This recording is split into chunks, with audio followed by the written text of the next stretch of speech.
Welcome and thank you for joining today's conference, EIM Governance Review Committee meeting. Before we begin, please ensure you've opened the chat panel by using the associated icon located at the bottom of your screen. If you require technical assistance, please send a chat to the event producer. All audio lines have been muted until the Q&A portion of the call. We will give you instructions on how to ask questions at that time. As a reminder, this conference is being recorded. And with that, I'll turn the call over to Roger Collinson. Thank you, and welcome, everybody. Let me start out with the roster, and then I'll hand it over to our chair, Therese Hampton.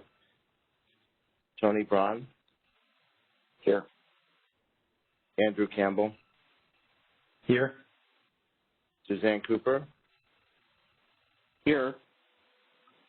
Eric Eisenman. Here. Valerie Fong. Here. Angelina Galitova. Here. Therese Hampton. Here. Doug Howe. Here. Christine Raper. Here. Rob Taylor.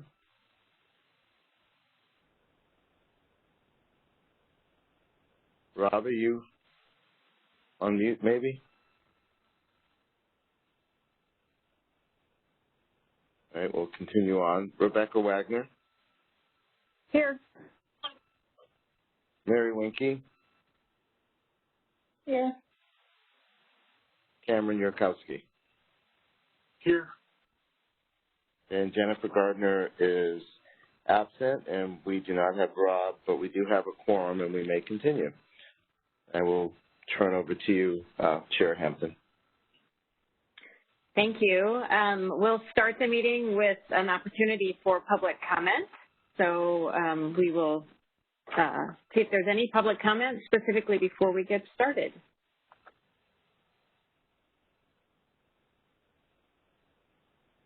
Operator, do you see any indication of public comment? And can you give instruction for how they would indicate for public comment? Of course. At this time, I see no questions in the queue. If you'd like to ask a question, please press #2 on your telephone keypad to enter the question queue. You'll hear notification when your line is unmuted. At that time, please state your name and question. Once again, pressing #2 will indicate that you wish to ask a question.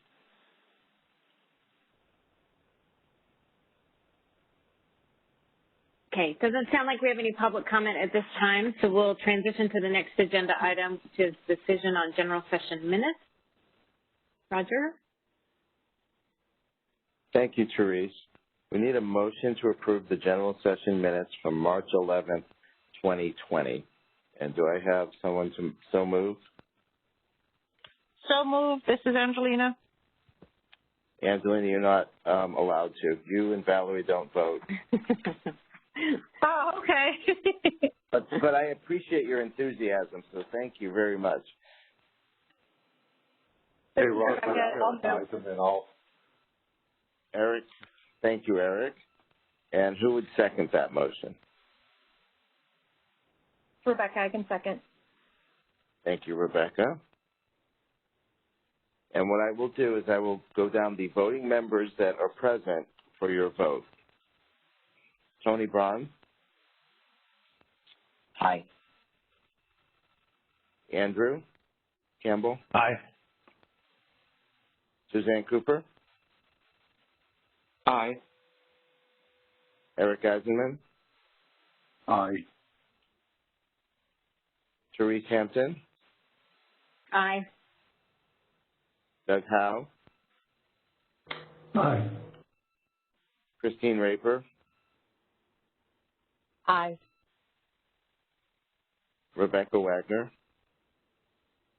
Aye. Mary Winke. Aye. Cameron Yurkowski. Aye. Thank you, members. That passes the motion, and I'll turn it back over to you, Therese, for continuing on the agenda. Terrific. Thank you, Roger. So what we'd like to do today is just give you an update of both what we've done since the last time we were together in March and then what we see going forward. And so if we go to the next slide, just a reminder of the purpose of the Governance Review Committee and where our focus will be. I don't see the slide progressing.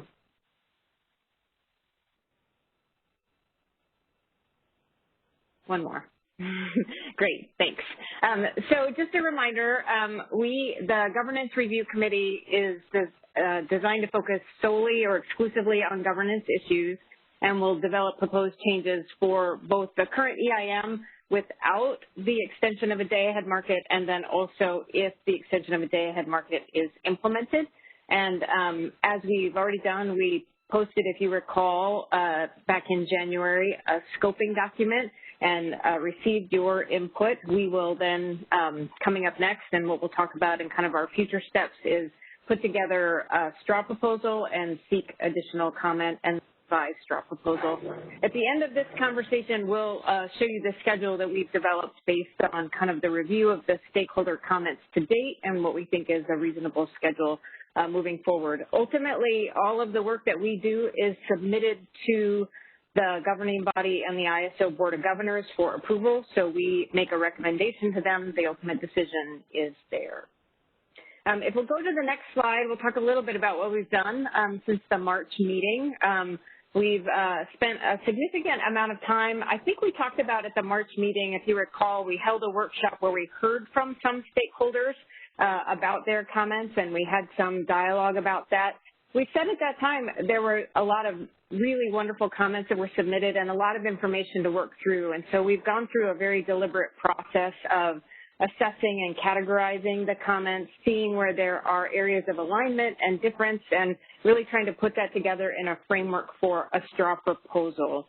So the three big things that we've done kind of since we've talked to you last is this review of the stakeholder comments that we did through a series of work groups. We took the GRC and we created different subgroups to kind of focus in on the topic areas that were identified in the scoping document. We're going to talk in a minute about those work groups, and the team leads are going to talk to you about that work. And then we built from the stakeholder comments an outline for the straw proposal, and we've built a schedule. So if we go to the next slide, I'm going to introduce each of the different team leads for these work groups, and they're going to talk a little bit about kind of what they've seen and what some of the next steps are for the work groups. And we'll start with the delegation of authority. Tony Braun is the chair of that work group. And so, Tony, I'll turn it to you. Thank you, Chair Hampton. So I've been privileged to serve as the working group lead for the delegation of authority. I would note that all of these work products are full committee work products at the end of the day, but the working group mechanism was one we chose to try to be more efficient in our work stream. So how the authority is delegated from the ISO board to the governing body is obviously a key issue, both in the context of the current EIM and in the consideration of potential market designs that include EIM and an extended day-ahead market, or EDAM. We had quite a bit of stakeholder comment and engagement on this issue. It is somewhat of a divergent set of comments with respect to the preferred models. We had quite a few stakeholders that would prefer a joint exercise of authority model, while others would like to build upon the current delegation of authority model if we are to move forward with EDAM or any changes in the EIM context. Although I would note that even within those general categorization of the comments, there's quite a bit of divergence on the mechanisms and how those governance structures would work. So given that we had a wide array of opinion, and given that this is obviously a key issue, we made an internal determination to develop both for stakeholder input. So what you'll see from us is trying to articulate what we've heard from you and how both of these models might operate, and make some preliminary recommendations in that regard. There are certain other issues that we think are inextricably bound to this question. They include how the authorities are shared or delegated and what is colloquially termed the bright line model versus the primary driver model that we use today. Also durability, how do we make these structures durable, is another thing that we believe at a glance is inextricably tied. So we'll be fleshing all these out and, again, making some preliminary recommendations to attempt to try to focus stakeholder input. But to echo what Therese said, we are still at towards the beginning of the process, and so we anticipate that stakeholders have quite a bit of feedback, and we will be welcoming that and shaping our recommendations accordingly. Great. Thanks, Tony. The next work group is the Stakeholder Engagement Group, and Suzanne Cooper is the chair of that work group. Suzanne?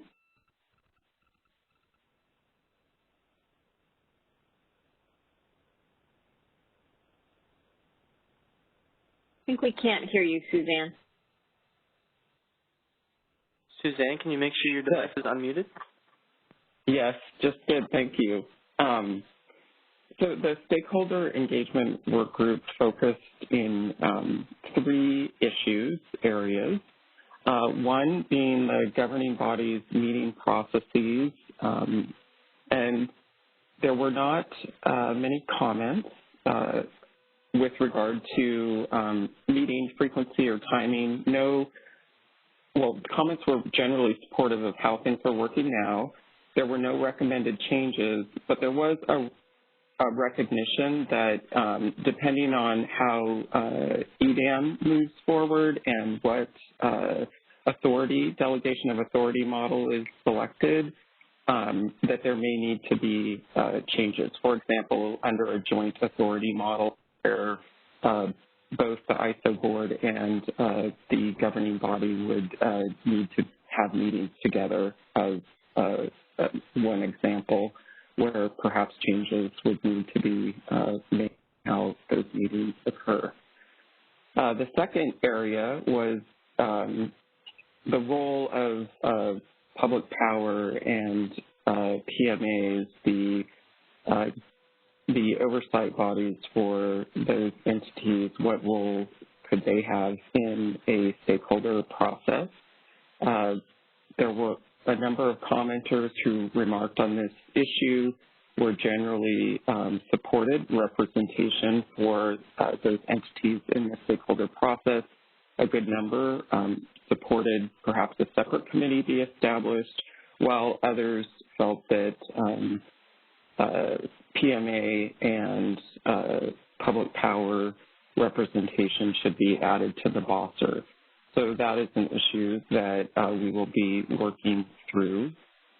Then the third issue this team took up is whether or not a stakeholder advisory committee should be established.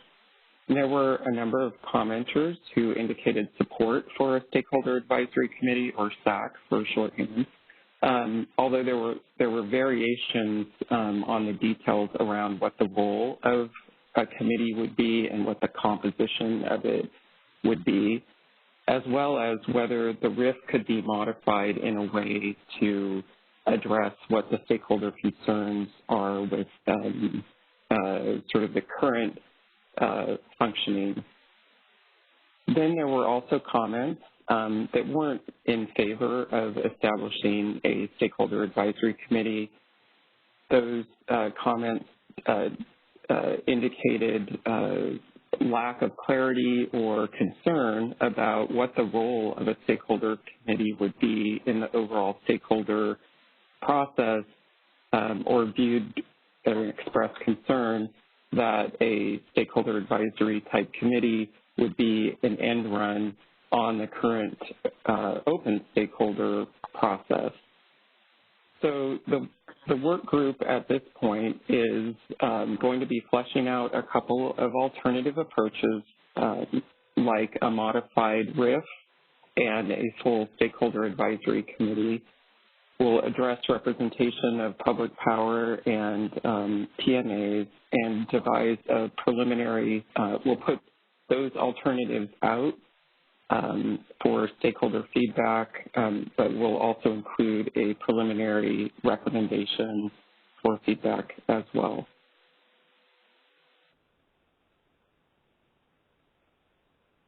Thanks, Suzanne. And the other areas of involvement work group is led by Mary Winke. Mary? Great, thanks, Reese. So there are 3 areas of other areas of involvement. The first is related to the CAISO's annual policy roadmap. And the question is about whether or not it makes sense to institute an approval process as part of the development of the roadmap for the governing body to weigh in on or approve the policy roadmap. So the GRC is looking at this and considering whether or not instituting some more formal process of approval for the Board of Governors and or the governing body is appropriate in this context. The GRC is considering the benefits and then the drawbacks of a more formal process. The second area is... Mary, can I just interrupt you for a minute? You're a little hard to hear. If you can be a little louder, that would be great. Okay, I can try to change my audio too a little bit. That might help.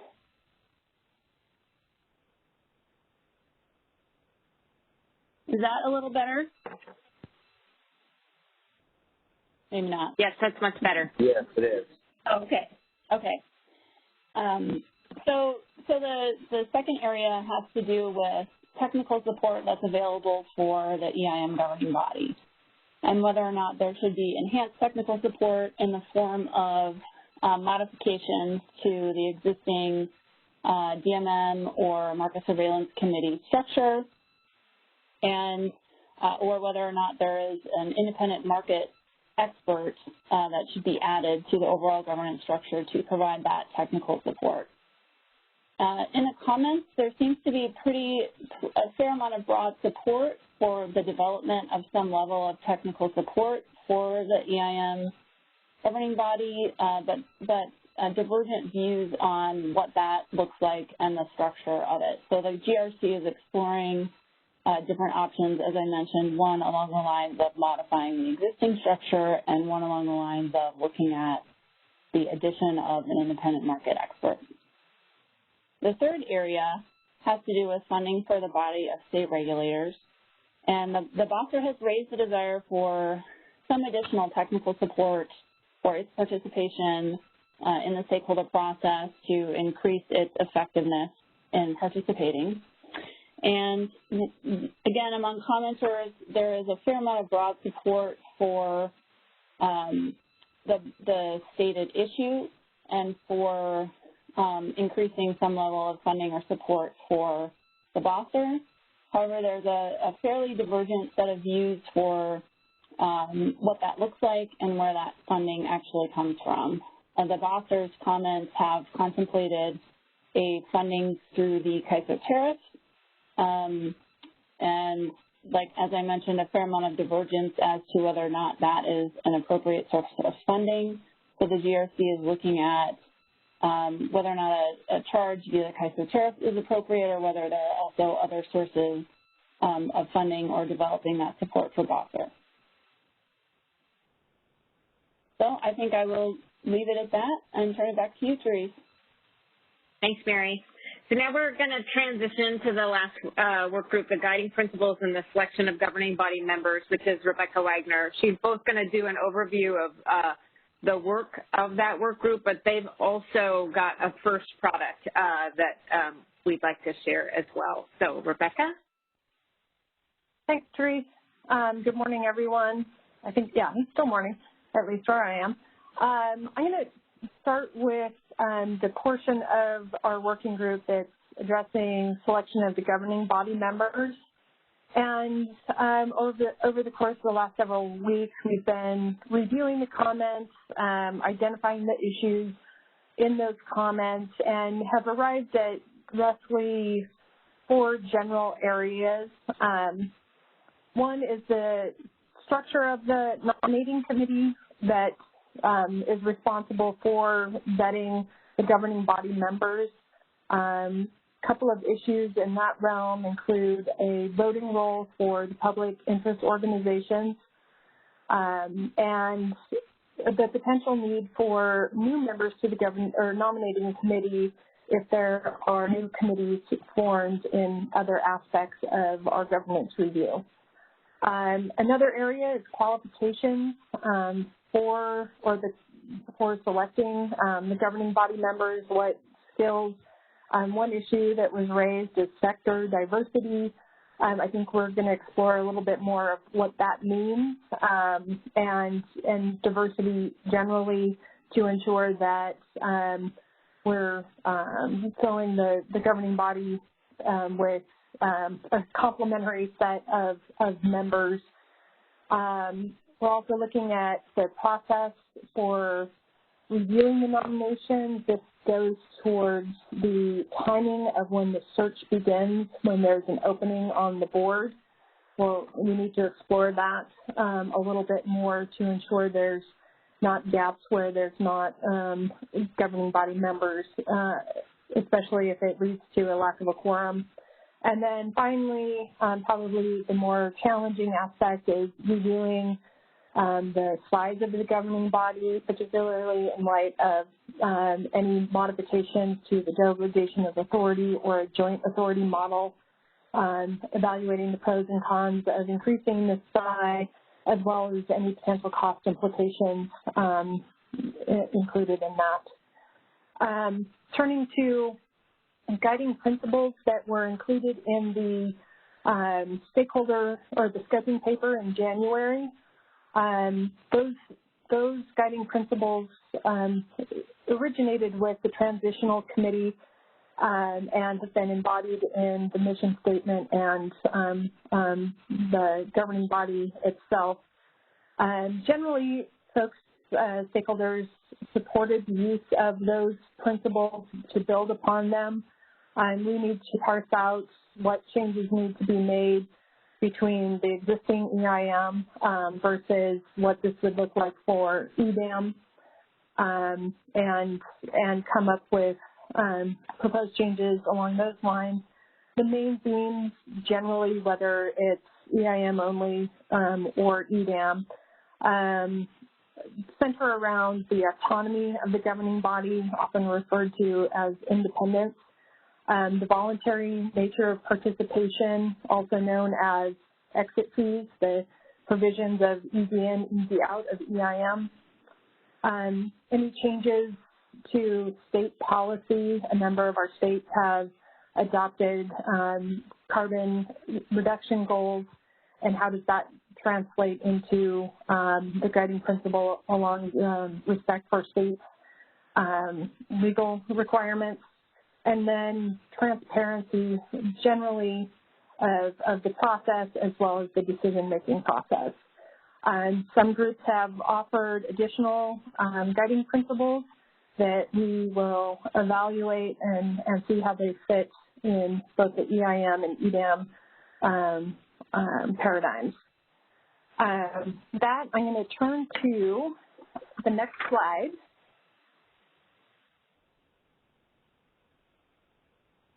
And as we embarked on identifying changes to guiding principles that the existing guiding principles, we realized that in order to facilitate our work and to provide us some boundaries, we developed some internal guiding principles as well as an overarching goal to guide our work, because we won't be able to see stakeholder feedback on guiding principles till later this summer. So this was something, an interim step, just to make sure that we're kind of all oriented in the right direction as we evaluate stakeholder comments. And this one is our overarching goal, and this is basically we want to have an inclusive regional process that is builds confidence in the state, both from stakeholders, regulators, states, we are considering all interests and respecting all interests, and that whatever our end work product that results is resilient under a wide range of market conditions, so that it's impossible to foresee strange changes in our world like a pandemic, but making sure that we can test any governance proposal that we have that would be resilient through a variety of market conditions, both good and bad. Next slide. So these are pretty fundamental guiding principles. The first one is basically what I refer to as stay in your lane. We'll just be focusing on governance of EIM and EDAM. Given my experience on the transitional committee, there are times when we tend to drift towards market design, which is squarely in another stakeholder process. So really trying to stick with governance issues throughout the process. The next one is let's build upon what we have. We're not here to reinvent the wheel. Let's take what we have, what we've learned over time, and how to fine tune and improve that without starting from scratch. Third, it has to do with making sure that anything that we do maintains compliance with ISO's nonprofit status and other legal requirements of the ISO. Next slide, please. And in that same vein, the ISO does have to follow the Corporations Code of California, and just ensuring that any governance proposals that we consider basically stays within the confines of that and maintains and is consistent with those requirements as the corporation. Next one is, again, I think this goes to the notion of independence and autonomy, that every stakeholder, whether it's a California stakeholder or a regional state stakeholder, regulator, we're building confidence and support throughout the region that this isn't just a California thing, or in my case, just a Nevada thing, that we're reflecting the entire market. Next slide. We hear throughout the comments concerns about transparency. Our meetings will be conducted in conformance with the ISO bylaws and the open meeting policy to ensure transparency of that aspect of it.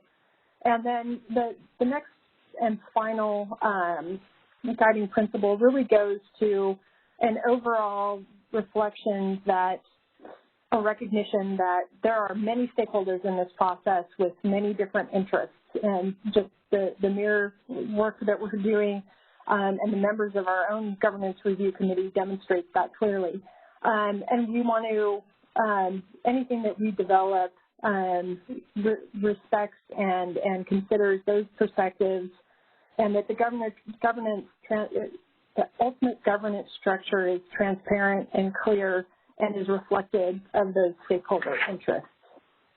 So with that, Therese, I will turn it back to you.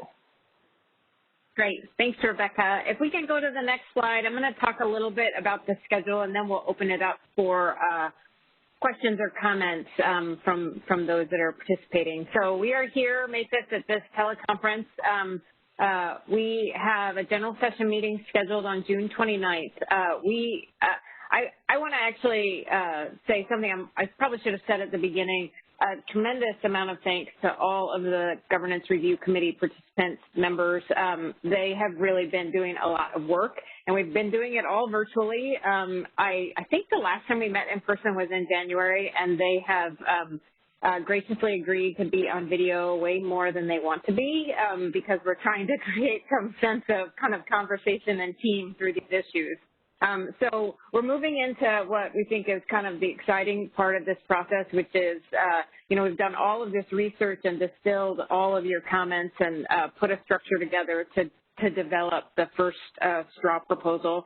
I want to underscore what Tony said. This is the beginning of the process. If you can see on this, our goal is to publish a straw proposal and go through a comment process in July and August. So we're going to take the next 2 months to put this straw proposal together. We have a general session meeting scheduled in September, and then we target in the fourth quarter of 2020 that we would publish a revised straw proposal that reflects the comments that we received over July, August, and then have a draft final proposal in the first quarter of 2020. So you can see that the goal is really to have this first straw proposal in July, then we'll go through a round of comments and really hopefully discussion with all of you to get to a revised version, again a round of comments and discussion to get to a draft final proposal. And so that's kind of the summary of both what we've been doing and where we think we're going, and I think at this point we'll see if there are questions or comments from all of you on the phone. So operator, can you remind everyone again about the process if they want to make a comment or ask a question? Of course. Once again, if you press pound 2 on your telephone keypad, you will enter the question queue. You'll hear a notification when your line is unmuted. At that time, please state your name and question. Once again, pressing pound 2 will indicate that you wish to ask a question. I'll go ahead and give it a moment to see if any questions come through. Once again, pressing pound 2 on your telephone keypad will place you into the question queue.